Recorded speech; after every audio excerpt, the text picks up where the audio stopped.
هلا حبايب قلبي، شلونكم؟ اليوم راح اسوي مسقعة مصرية من اطيب الاكلات اللي اكلتها من ريحة المصر، هي المسقعة. في ناس كلش احبها. اول شي نقلي باذنجان. هسه طاوة على النار اضيف فيها زيت وبصل مقطع. البصل دبل شوية عندنا، راح اضيف اللحم المفروم طبعا. يا سلام، ايه الجمال ده يا اخواتي. راح اضيف البهارات.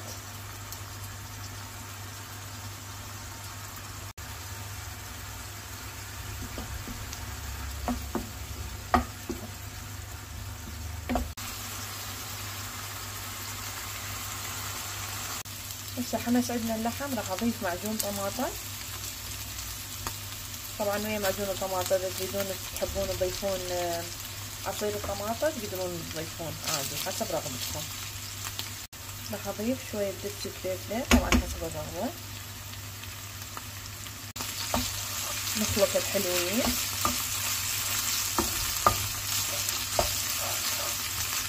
هسه ورا ما حمسة وحمسة حلوة راح اضيف لهم مي.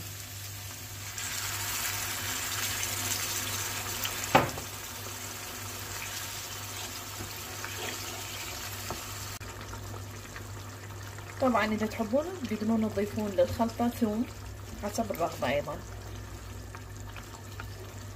هسه نجيب اي صينية فرن انتو عندكم، نضيف شوية من صلصة اللحم اللي جوا.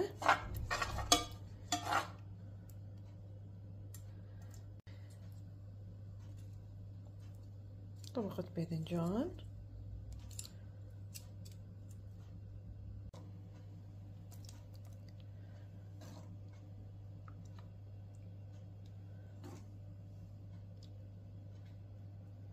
آخر شي نضيف طماطة. هسه راح اغطيها وادخلها الفرن. يا ويلي خنفة شعرية حبايبي، بنجربها، خلي جربها كلش طيبة.